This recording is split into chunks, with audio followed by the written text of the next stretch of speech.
লাল আলুর দম আমরা সবাই জানি, কিন্তু ছোট আলু দিয়ে এইভাবে একটা শুকনো শুকনো তরকারি করে কিন্তু রুটির সঙ্গে বেশ ভালোই খাওয়া যায়। কিছুই লাগবে না, ছোট আলু নিয়েছি আমি। যদি ছোট আলু না থাকে বড় আলু পিস করে নিতে পারো। ছোট আলুটা ভালো করে ধুয়ে সিদ্ধ করে নিয়েছি, দিয়ে ঝালটা ছাড়িয়ে রেখেছি।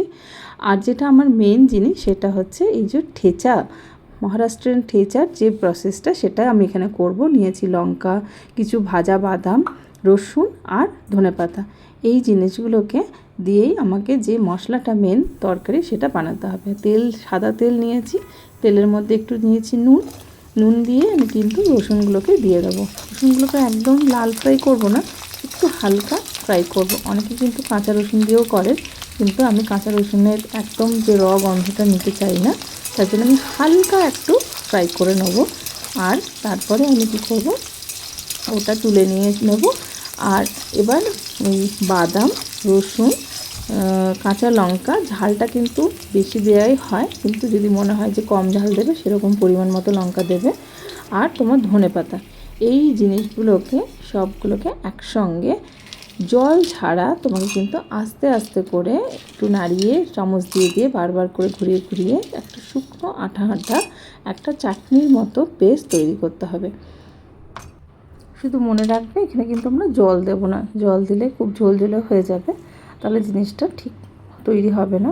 একটু সময় লাগবে, কিন্তু দেখবে একটু নুন দিয়ে দেবে। নুন দিয়ে বাটলে তাড়াতাড়ি বাটাটা হয়। আর চামচ দিয়ে একটু ঘুরিয়ে ঘুরিয়ে একটু সময় নিয়ে করলেই পেস্টটা কিন্তু আমাদের খুব সুন্দর তৈরি হয়ে যাবে। এই বাদামের মিষ্টি থাকবে, আর লঙ্কার ঝাল, আর এই ধনেপাতার একটা সবুজ টেক্সচার সবাই মিলিয়ে কিন্তু খুব সুন্দর একটা গন্ধও আসবে চাটনিটা থেকে। এই চাটনিটা দিয়ে কিন্তু তোমরা শুধুও কিন্তু ভাত বা রুটি খেতে পারো, কিন্তু আমি এটা একটুখানি অ্যাড করবো আলুর সঙ্গে। চলো দেখি।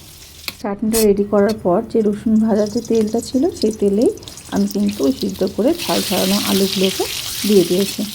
এবার একটু হলুদ দেবো যাতে রঙটা হয়, আর নুন তো আমার একটুখানি ছিল, যদি মনে হয় আর একটু নুন দিয়ে দেবো। দিয়ে বেশ ভালো করে এরকম লাল লাল করে ভাজতে হবে।